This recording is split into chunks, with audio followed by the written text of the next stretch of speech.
国际新闻来看，尼泊尔因为政府甲一寡网络的社群平台封锁，上千上万不满的少年人是上街头去抗议，冲突阁继续的扩大。警方嘛用催泪ga斯、水炮来驱离抗议的民众，造成至少19个人死亡，上百个人受伤。政府嘛伫国会附近来实施宵禁。 上千上万的少年人冲向国会大道，甲铁网塞倒，要爬墙入去限制区。顶部警察赶紧向后壁退，伫咧路的真侪所在导火，救护车来回救人。国家创伤中心外口有真侪着急的家属伫咧等待。关会站也排甲路长，病讲受伤的人大部分拢是头甲胸坎着青，有一寡是送手术房加护病房。चेस्टमा इन्जुरी छ, टाउकोमा इन्जुरी छ, हात खुट्टाहरू इन्जुरी छ।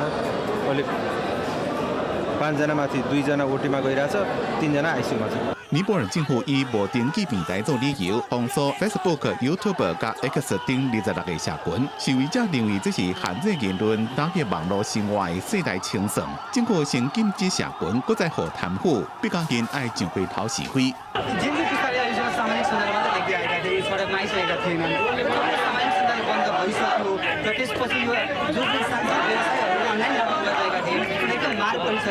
They want to control us just like a dictator.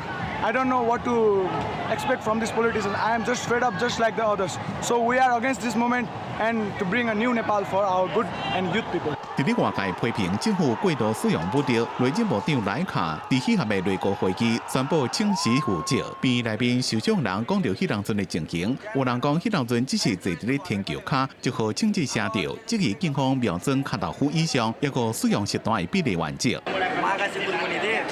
उभिरहेको बेलामा यहाँबाट गोली स्वाटेका रबर गोली रियल मेटलिक बुलेट यहाँ गएर मेरो मासुहरू उठेछ अरे अपरेसन गर्नुपर्ने हुन्छ अरे अब त्यही हो शान्तिपूर्ण आन्दोलनलाई गाह्रो सरकारले दमन गरे मलाई 这场互人讲这是历世代运动的示威，因为诉求已经超过社群解放，进一步到体制性贪腐加世代之间的无公平。国际上包括联合国家人权组织也要求尼泊尔进行独立调查。公司新闻郑伟林编辑。